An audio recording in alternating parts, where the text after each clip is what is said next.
Gostaria que você abrisse sua Bíblia em dois lugares. Primeiro em 1 Samuel, capítulo 7, e depois 2 Samuel, capítulo 6. Amém? Amém.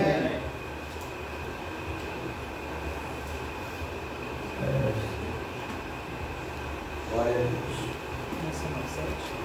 1 Samuel, capítulo 7, é o primeiro texto.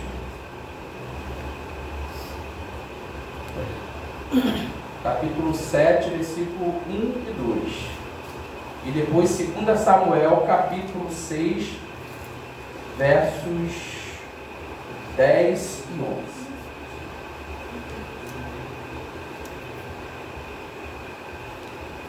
Todos acharam? Amém. Diz assim a palavra do Senhor em 1 Samuel, capítulo 7, primeiro. E os homens de Kiriat-Jearim vieram e ergueram a arca do Senhor, e a trouxeram para dentro da casa de Abinadab, no outeiro, e santificaram Eleazar, seu filho, para guardar a arca do Senhor.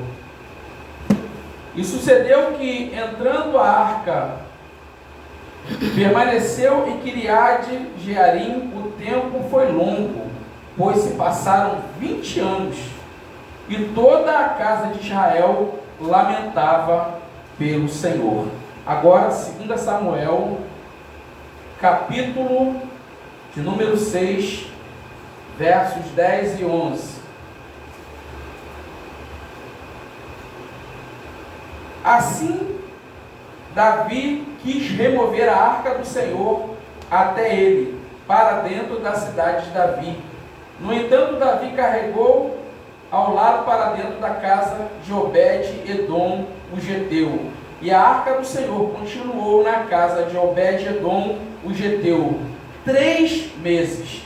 E o Senhor abençoou Obed-Edom e toda a sua casa. Pode se assentar em nome de Jesus.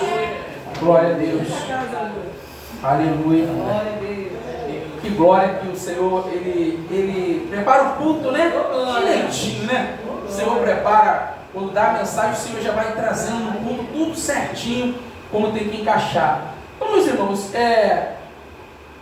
a Arca da Aliança, ou a Arca do Concerto, também conhecida, era o símbolo da presença de Deus.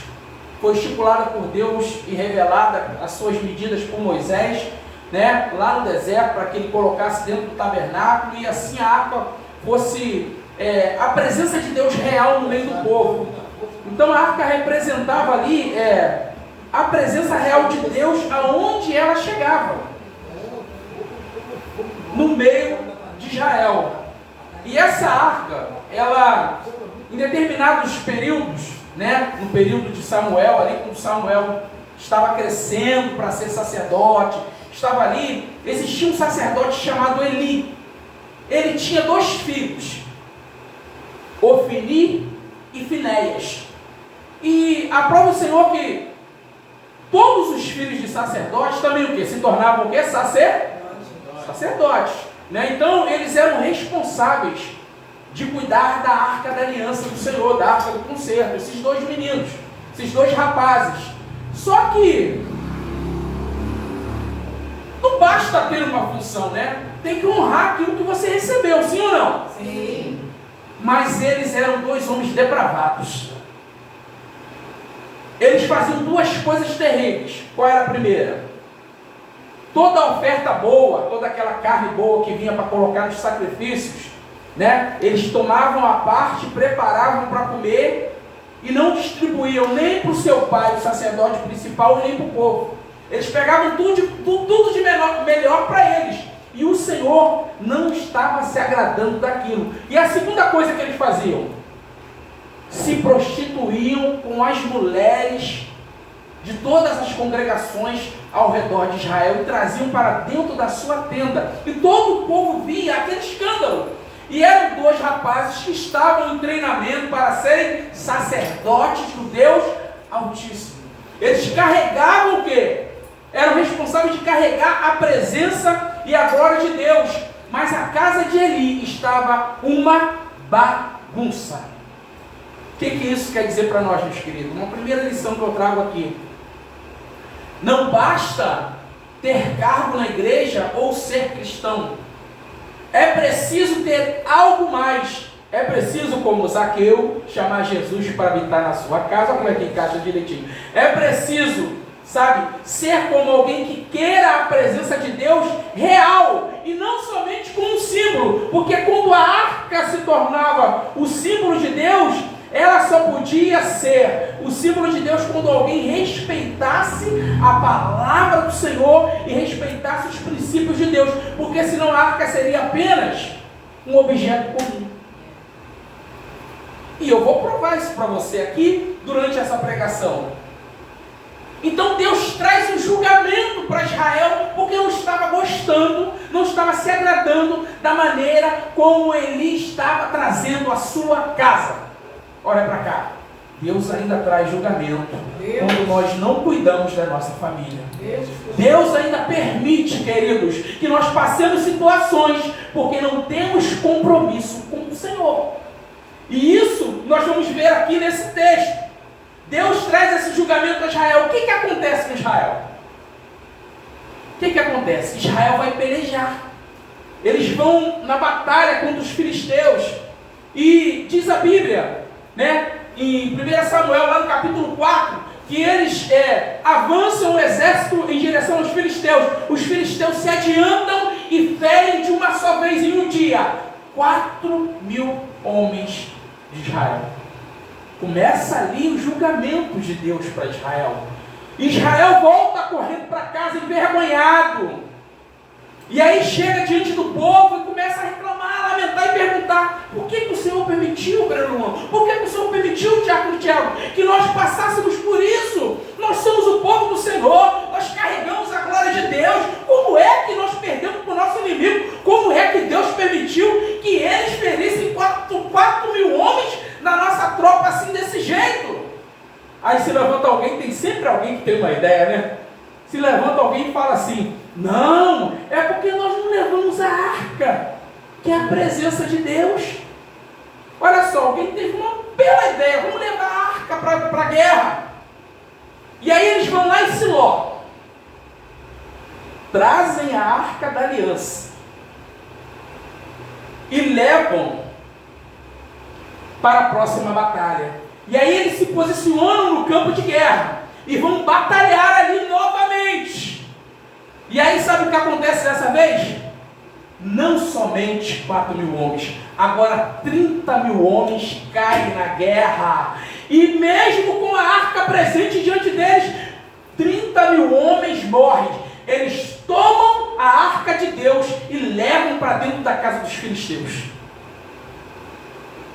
Outra lição para nós: o Senhor não trabalha com amuletos, o Senhor trabalha com compromisso. Aleluia. O Senhor só tem compromisso com aquele que tem compromisso com Ele. A irmã Lislane leu aqui: os meus ouvidos não estão tapados e nem meus olhos não estão vendados, para que não ouça e não veja, mas os vossos pecados fazem separação entre mim e vós. E o pecado naquele momento de Israel estava fazendo separação. E agora a arca é levada. E aí uma desgraça acontece, meus queridos. Um mensageiro vai na casa de Eli para contar o que acontece. E o mensageiro chega ali: Eli velhinho, já está sentado ali. E ele diz: Eli, Israel perdeu 30.000 homens e levaram a arca do Senhor. Quando ele fala isso, ele cai, bate com a cabeça no pórtico ali e morre. E na mesma hora, a Bíblia diz que também chega a sua nora, que é a esposa de Ofeli, e ela ouve aquilo que está acontecendo. Agora ela estava grávida, ela começa a sentir uma dor de parto tremenda, e ela começa a ganhar aquela criança ali mesmo. E as mulheres tentando reanimar ela: olha, você está tendo um menino, olha que coisa linda. Mas ela dizia: não, ele se chamará Icabô, porque foi-se a glória de Deus, porque nós não temos mais. Sabe o que significa Icabô? Homem sem glória, homem sem presença de Deus. Ei, não adianta só vir à igreja. Não adianta só levantar a mão para Jesus. Não adianta só termos cargo ou qualquer coisa parecida, queridos. É necessário termos com Deus uma intimidade e um compromisso. E é naquela hora, aquela mulher morre, aquele menino nasce. E fica com esse nome marcado de um homem sem expressão, de um homem sem glória. Olha que coisa terrível, abate a casa de Eli por causa da desobediência. Queridos, que nós tenhamos a atenção de tratar as coisas do Senhor como elas têm que ser tratadas.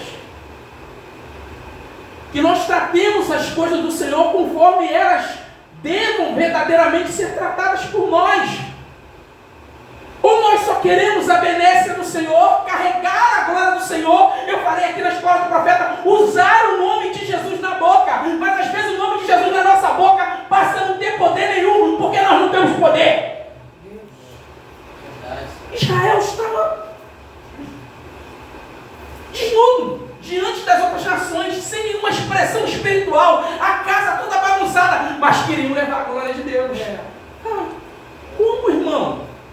Como que nós queremos carregar a presença de Deus na nossa vida toda bagunçada? Como? Como? É necessária uma mudança, queridos. Deus está chamando a igreja para uma mudança, aleluia. E eu aprendo com isso que devemos adorar, buscar a presença de Deus através do conhecimento da palavra, obedecer a palavra, nunca ter uma autoconfiança. Nunca ter uma alta confiança de fé, não. Tem gente que se acha a quarta pessoa da Trindade. Não, quando eu falo, Deus me ouve. Quando eu sou, não, eu posso estar até. Mas se eu levantar minha voz, que é isso, irmão? Quem é você? Quem sou eu? É a responsabilidade de carregar a glória de Deus em obediência, aleluia. É carregar a glória de Deus em honra, é honrar o Senhor, porque a Bíblia diz que a altivez de espírito, a soberba precede a ruína. Quando nós se achamos os bambambãs, Deus vai lá e faz o quê? Corta e joga no chão, porque ele diz assim: o grandão da Galileia sou eu. Sou eu, teu Deus. Sou eu que faço, sou eu que tiro, sou eu que dou a vida, sou eu que mato, sou eu que ressuscito. Aleluia. Não, mas ninguém, querido. Se Israel estava enganado. Israel estava enganado. Olha, nós estamos num tempo da igreja, queridos, que eu imagino se Jesus, agora imagina Jesus em pessoa, em carne, encarnado, fosse se hospedar na nossa casa. Eu estou imaginando uma igreja assim. Jesus está lá hospedado na nossa casa. Vai ter uma hora que até de Jesus nós vamos encher o saco. Ó, Jesus, espera aí, não fica falando esse negócio aí não. Espera aí que, não dá muito certo não. Jesus, espera aí, deixa eu assistir meu programa aqui. Deixa eu agora... Jesus, eu tô vendo a minha série preferida, Jesus. Espera aí, está me atrapalhando. Irmão, nós estamos num tempo na igreja que eu acho que nós estamos assim. Se Jesus estivesse corporeamente dentro da nossa casa, nós nem estaríamos aí para Ele. Nós iríamos rejeitar Ele num determinado momento, porque ia encher o nosso saco a pregação do Evangelho. Tem crente que não quer mais ouvir a verdade. Tem crente que não quer mais ouvir a palavra. Israel estava assim, mas queria ter vitória. Queria gritar: Deus de Israel!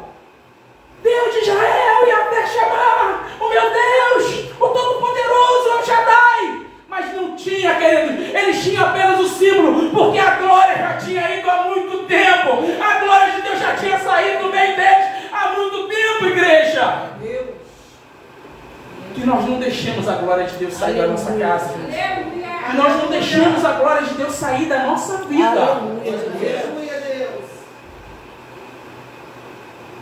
Por falta de compromisso, por falta de não querer se entrosar com a palavra, de aprender, de se alimentar, de crescer. Eu vou te contar uma história aqui rapidinho.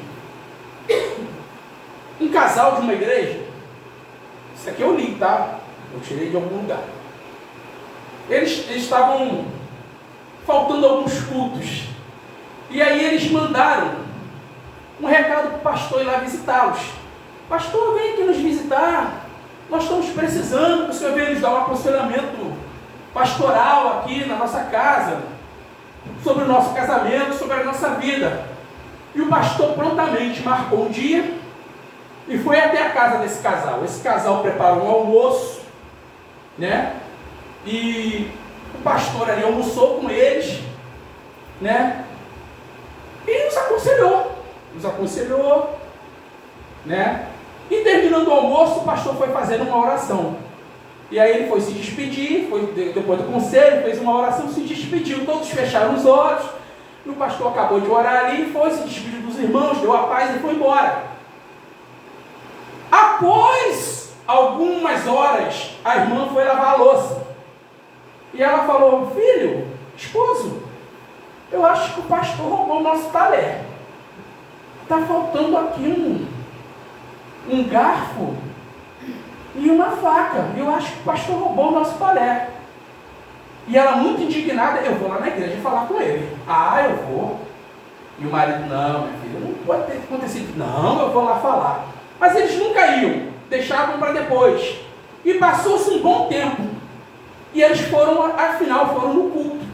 E aí, chegando no culto, depois do culto, todo mundo querendo falar com o pastor ali, tal, e no final do culto, aí chegou eles. Aí ela: pastor, eu quero falar com o senhor em particular. Aí ele: pois não, minha filha, vamos ali. Ele chamou o esposo dela, se recolheram para o gabinete. E o pastor falou: pode falar. Ela perguntou: pastor, por que o senhor, naquela última vez que o senhor foi lá em casa, o senhor roubou o nosso garfo e a nossa faca?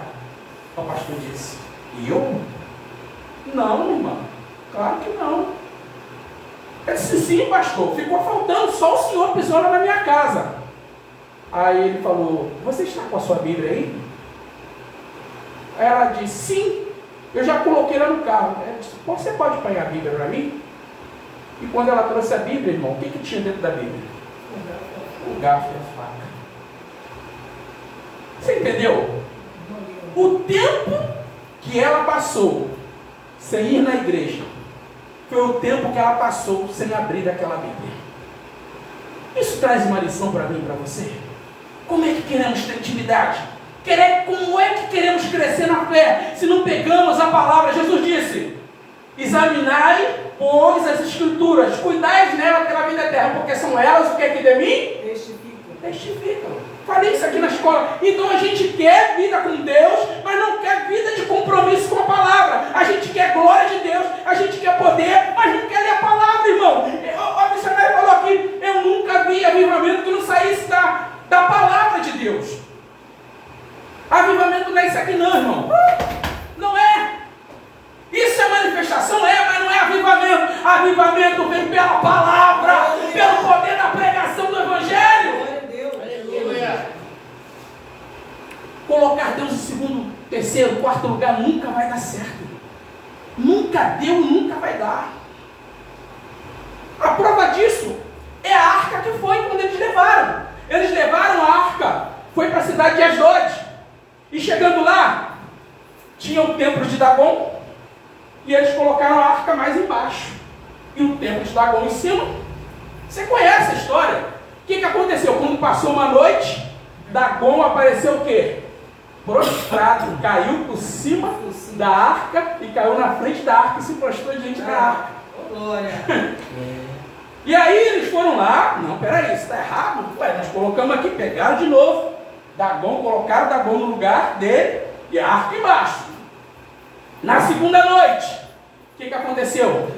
Quando eles chegam lá, Dagon estava com as mãos cortadas e com a cabeça cortada. Ninguém entrou naquele lugar. E ele lá, só o tronco prostrado diante da arca do Senhor. Ei, querido, Deus não divide a sua glória com ninguém.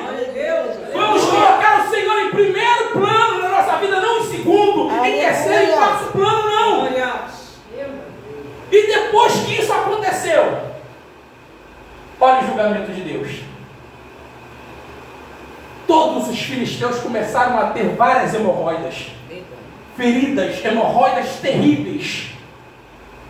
E eles ficaram desesperados e não sabiam o que estava acontecendo, até que eles lembraram do fato que aconteceu com Dagon. Querido, próprios deuses. Eles desprezavam o Senhor, eles desprezavam a presença e a glória de Deus. Para que eles queriam a arca ali? Tem muito crente assim, que despreza a presença de Deus na Bíblia, na sua casa. Às vezes ela está lá bonitinha, em cima do móvel aberta, no Salmo 91, tomando poeira. Tem outros que botam um quadro lindo. O Senhor é meu pastor e nada me falta. No Salmo 23, um quadro lindo. Mas às vezes ele nem lê o que está lá no quadro. A Bíblia está lá em cima da estante, fica lá, ó, tomando poeira dias e mais dias. Ei, querido, se você quer glória de Deus, presença de Deus, e não quer dividir a glória de Deus com ninguém, leia a palavra do Senhor. Se atente para as escrituras, os ensinamentos da palavra do Senhor, porque isso é que nos faz crescer em Cristo. Aleluia. É a palavra. E agora os filisteus fazem o quê? Eles vão devolver a arca. Por quê? Porque a arca para eles não tinha nenhuma valia espiritual, a não ser de julgamento de Deus. Querido, nós estamos brincando com a palavra, hein? Olha para cá, nós estamos brincando com a palavra. Ananias e Safira foram exterminados na graça. Eles não foram exterminados diante da lei, não. Jesus já havia morrido, ressuscitado. Eles foram exterminados por quê? Porque mentiram ao Espírito Santo de Deus. Querido, quando nós não temos compromisso, a mão de Deus pode estar sobre a nossa casa, nos trazendo algum tipo de juízo. Que tipo de juízo é esse, bispo? Eu não sei. Eu não sei. Mas às vezes alguma coisa está errada porque você não quer consertar e você não está querendo compromisso, e aí Deus está ali fazendo você esperar com um tempo. Porque Deus usa o tempo como instrumento. E um instrumento para o quê? Para nos aperfeiçoar. Nos aperfeiçoar. Há um tempo de Deus para tudo debaixo da terra, diz Eclesiastes capítulo 3. Então, quando nós não nos posicionamos na palavra do Senhor, o primeiro instrumento que Deus usa, obreiro humano, é o tempo. Às vezes Deus tem uma promessa com você, comigo, e Ele tem mesmo uma promessa com você. Quantos tem promessa de Deus aí? Deus tem promessa com esta igreja, Deus tem promessa com esse povo, mas é necessário tomar uma posição, querido. É necessário tomarmos uma posição, colocar Deus como prioridade na nossa vida. Aleluia. Não desprezar a presença de Deus, não desprezar as coisas de Deus, por causa da soberania de Deus. Então a Arca da Aliança foi devolvida. E agora a Arca da Aliança vai para o primeiro texto que nós lemos. Ela vai pousar na casa de um homem chamado Abinadab. A Bíblia fala que tem 4 Abinadabs, mas eu não vou entrar aqui nesse texto, nesse porfim dos 4 Abinadabs. Mas esse Abinadab era um sacerdote, filho de sacerdote também. E no texto que nós lemos diz que a arca entrou na casa dele. E a arca pousou ali. E ficou ali o quê? Por 20 anos. No texto, diz que os 20 anos Israel estava lamentando por causa da glória e da presença de Deus. Olha só. Mas o objeto não estava lá? A arca não estava lá? Como eles estavam lamentando por algo que estava lá? A glória de Deus estava na arca, igreja? Não. A arca era um símbolo da glória. A glória de Deus estava neles. Mas como eles não tinham mais glória, eles estavam vazios. Eles só lamentavam, eles só choravam. Era uma nação acuada pelo seu inimigo. Uma nação que se tornou covarde. Uma nação que se tornou alguém desprezível diante dos outros inimigos. Porque todos riam de Israel. Porque eles só lamentavam, só choravam. Por causa de desprezarem a presença e a glória de Deus. Quando se tem uma campanha que alguém te dá uma chave, alguém te dá um sabonete, o poder de Deus não está na chave, nem no sabonete, queridos. O poder de Deus está na palavra que foi liberada da boca de quem profetizou. Só que eles queriam usar a arca como um amuleto, como algo que fosse realmente, que era divino, mas o símbolo sem a atitude não significava nada. O símbolo sem atitude humana diante de Deus não se tornava nada. Tanto que teve efeito na casa dos filisteus e não teve efeito na casa de Abinadab. Não aconteceu nada, irmão Luan, na casa de Abinadab. Foram 20 anos a arca ali e eles reclamando. Reclamando por quê? A arca se tornou para eles um símbolo de derrota. Por quê? Porque primeiro, quando eles levaram para o campo, 30 mil homens morreram. Depois que a arca foi levada, eles tiveram notícia de que lá nos filisteus, Deus colocou várias hemorroidas naquele povo. Então a arca volta. Agora eles começam a ter um desprezo pela arca. E a arca representava o que? A presença? Então a atitude humana fez com que a presença de Deus saísse da vida deles. Você entendeu isso? Fez com que a presença de Deus, então a arca se torna ali um peso. Talvez quando Davi mandou tirar a arca da casa de Abinadab, talvez ele falou, até que enfim, nossa, esse troço dá azar. Peraí, matou 30 mil homens, colocou várias enfermidades lá, eu só deixei ficar aqui porque foi o rei que mandou. Talvez, isso eu estou conjecturando, eu não estou afirmando, não está na Bíblia, quero deixar isso claro, mas talvez foi um peso. Durante esses 20 anos, a arca ficar na casa dele. E talvez, querido, a primeira lição que eu tiro para nossas vidas, talvez seja um peso obedecer a palavra de Deus para nós. Talvez seja um peso, porque Paulo diz que é um peso de glória que nós carregamos, porque uma nuvem de testemunhos nos cercam e a glória de Deus pesa sobre a nossa vida. Aleluia. Aleluia. Mas esse peso não é para te enfraquecer. Esse peso não é para te achatar. Esse peso não é para te matar. É um peso de glória. Não é um peso de pesar. Não é um peso de desprezo. Não é um peso como ele estava ali, que eu estou conjecturando, de não querer que aquele objeto estivesse perto dele. E aí agora, Deus levanta Samuel para repreender a Israel sobre tudo aquilo que estava acontecendo, sobre a forma como Israel estava agindo. Mas antes que Samuel abrisse a sua boca, porque talvez se Samuel falasse com Eli, missionária Eliane, Eli talvez não ouvisse Samuel, porque Samuel estava sendo treinado na casa de Eli, como os dois filhos de Eli. Mas Deus manda um homem, diz a Bíblia que Deus manda um outro profeta, que fala que não ia sobrar ninguém da casa de Eli. Deus disse, eu vou extirpar, eu vou tirar, não vai sobrar geração para você, Eli. Eu vou tirar os teus filhos diante do meu altar, porque eles não estão me honrando. E o que é que aconteceu? Nessa segunda batalha, quando a arca é levada, Ofni e Finéias morrem. Quando é levada a notícia de que a arca tinha sido levada, também foi falado que os dois filhos de Eli estavam mortos na batalha. Porque Deus, quando fala, querido, Ele cumpre. Era o juízo de Deus para a vida de Eli e para o povo de Israel. Será que Deus te avisou de alguma coisa? Meu Deus. Será que Deus,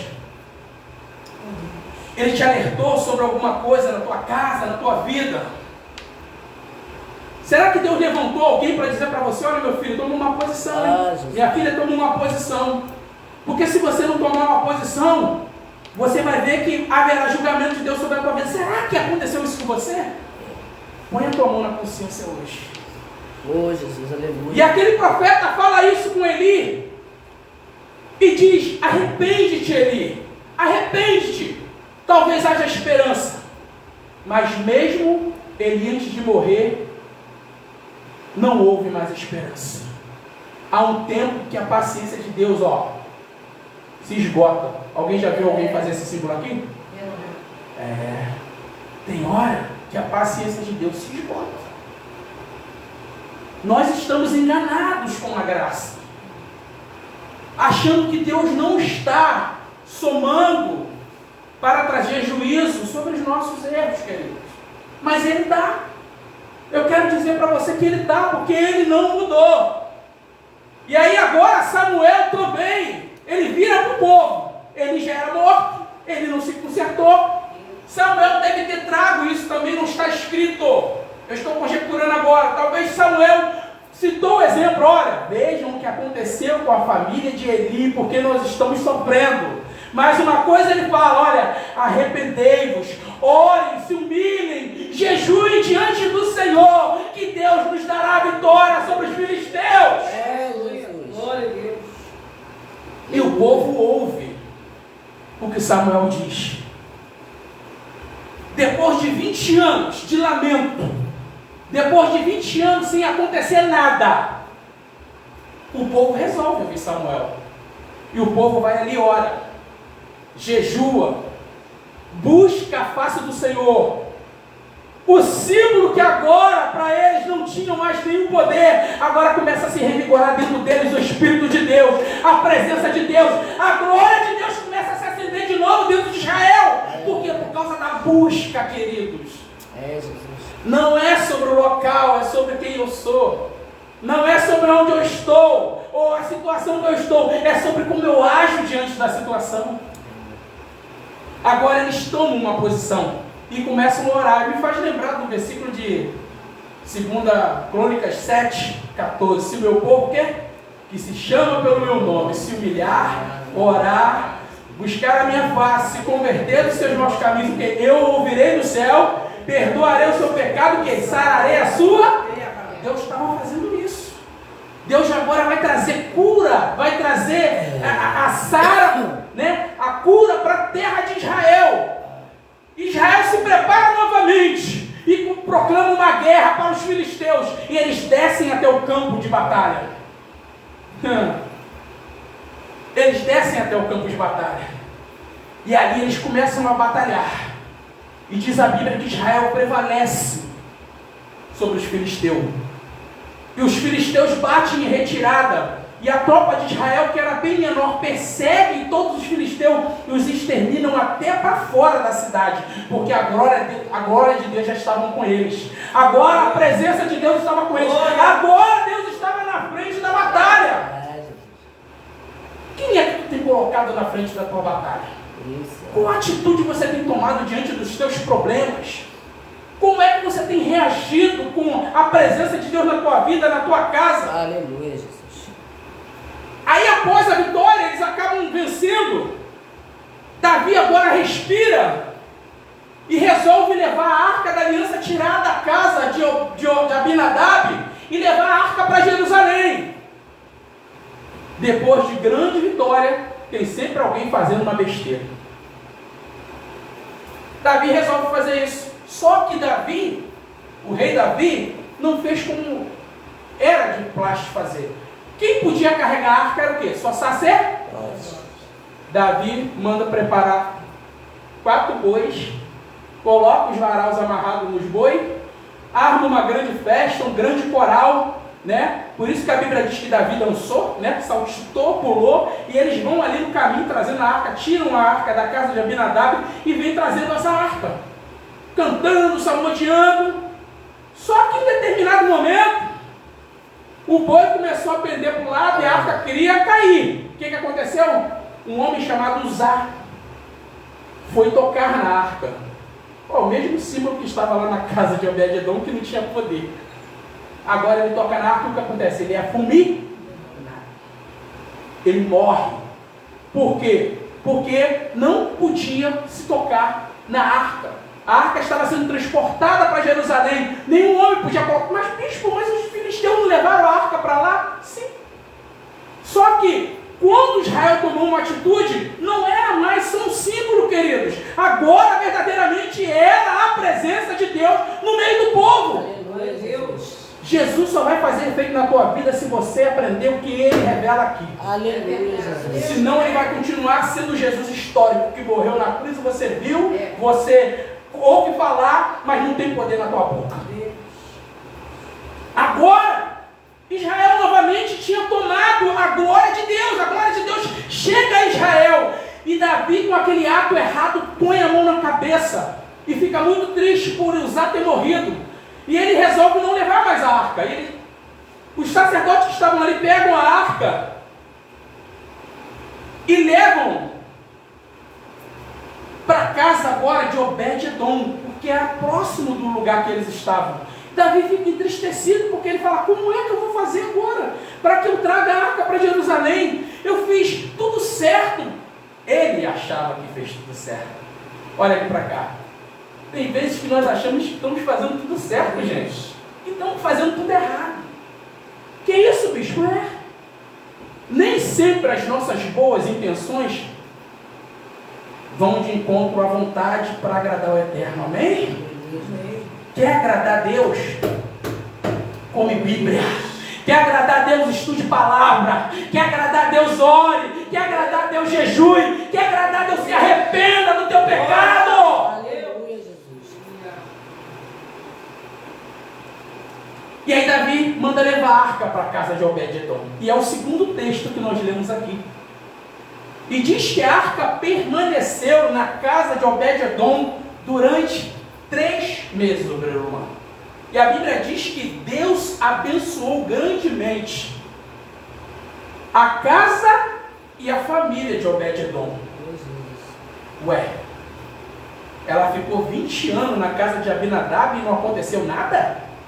E ela entra na casa de Obed-edom por 3 meses, e Obed-edom prospera. Obed-edom recebe grandes bênçãos do Senhor, porque era a atitude de Obed-edom, era a diferença como Obed-edom tratava as coisas de Deus, era a diferença de ter o prazer de receber as coisas de Deus na casa dele, de ouvir, honrar a Deus, o seu rei, o seu povo. Aleluia, Deus. Você tem honrado o teu Deus? Oh, Jesus. Deus, Senhor. Você tem honrado a tua igreja? Oh, Você tem honrado a tua família, o teu povo? Porque pode se passar 20 anos, querido, e você não vê nada acontecer na tua casa. Você pode ter aceitado Jesus, você pode estar caminhando para a igreja. Eu não quero enganar você, não. Se você não estudar a Bíblia, se você não tiver compromisso verdadeiro com Deus, não é religiosidade de vir para a igreja. Quero que vocês fiquem bem claro isso aqui. Que se você não tiver o compromisso de ler a palavra do Senhor, de se alimentar dela, de viver de fé em fé, de glória em glória, caminhando, pode se passar 20 anos e você não vê nada acontecer na tua casa. Aconteceu com Abinadab. Porque ao invés, querido, de ele olhar para a arca e olhar para a presença de Deus que estava ali e glorificar o Breno Luan, ele lamentava, ele reclamava. E tem crentes que vai reclamar a vida inteira.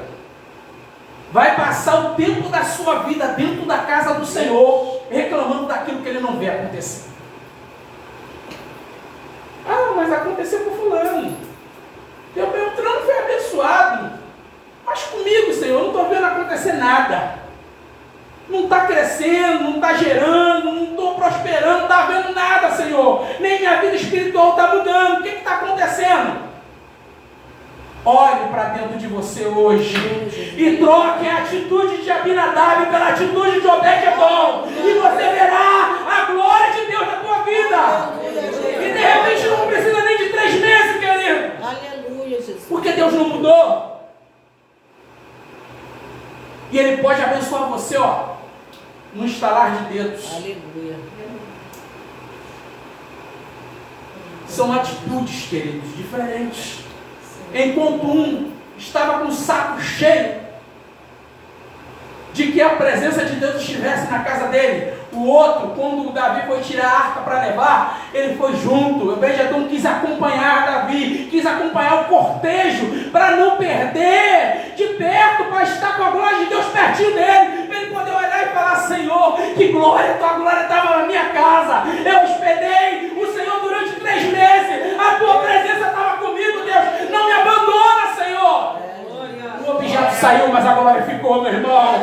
O objeto saiu, mas a presença ficou. Aleluia. Que tenhamos esse coração que teve Obed-edom. Um coração grato, um coração alegre, motivado, obediente, comprometido com o reino de Deus. Aleluia. Porque senão eu só tenho 2 caminhos: ficar reclamando pro resto da minha vida de crente. ou eu me entendo por crente em Deus, em Cristo Jesus, e entro pela palavra do Senhor, e aí eu vou entrar lá em Efésios 1 que diz assim: porque Deus nos abençoou com todas as sortes de bênção nas regiões o quê? Celestiais. Ou eu entro por aí, ou eu entro pelo caminho do questionamento, da murmuração, como fez Abinadab, como fez todo o povo. E eu te pergunto hoje, qual é o teu coração? Oh Deus. Qual casa você quer escolher para seguir? A casa de Abinadab ou a casa de Obed-Edom? Jesus. Qual a tua motivação em Deus?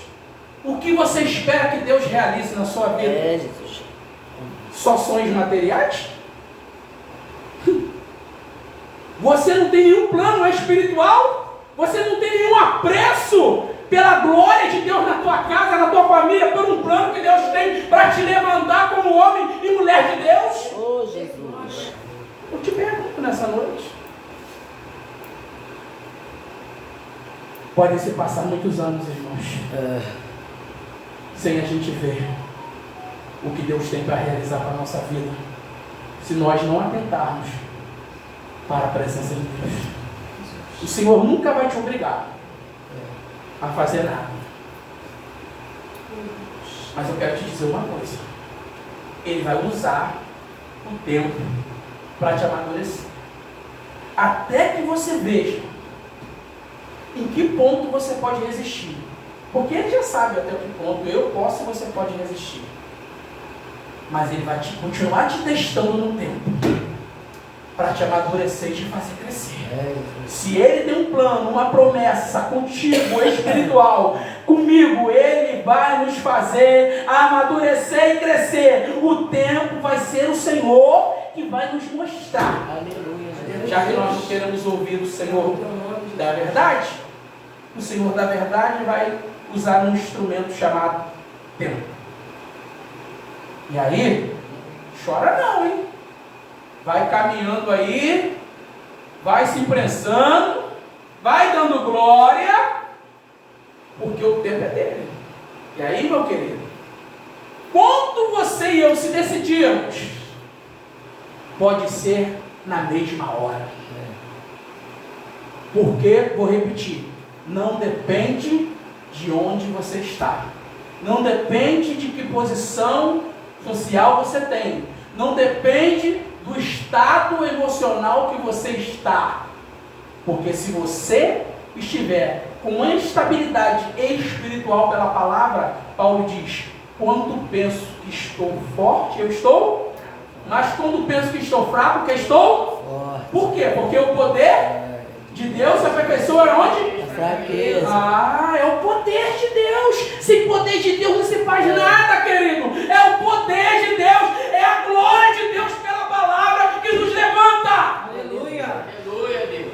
Então que o teu coração e o meu coração nessa noite escolha a melhor parte, que é ser como a casa de Obed-Edom. Aleluia. De ter prazer em servir ao rei, de ter prazer em servir o seu povo, de ter prazer de servir a sua igreja, de ter prazer de servir a tua família, a tua casa, o teu povo, todos aqueles que estão perto de você, porque o favor que Obed-Edom fez de deixar a arca na casa dele não era só um benefício para ele, era um benefício para toda Israel. E Deus quer usar você para alcançar outras vidas. Aleluia. Deus quer usar a glória que Ele colocou em você para alcançar outras pessoas, alcançar a tua casa, a tua família, alguém no teu trabalho, meu irmão, na minha irmã, alguém na tua faculdade, onde você passar, no teu ciclo social. Aleluia. O Senhor quer usar a nossa vida. Quantos querem ser usados pelo Senhor nessa noite? Entre pela palavra, querido, e tenha o coração de Obed-Edom. E foi até aqui que o Senhor me deu. Você pode aplaudir o nome do Senhor por essa palavra? E a glória de Deus nunca saia da nossa vida. Que a gente não perca a glória de Deus de perto de nós. Amém? Glória a Deus.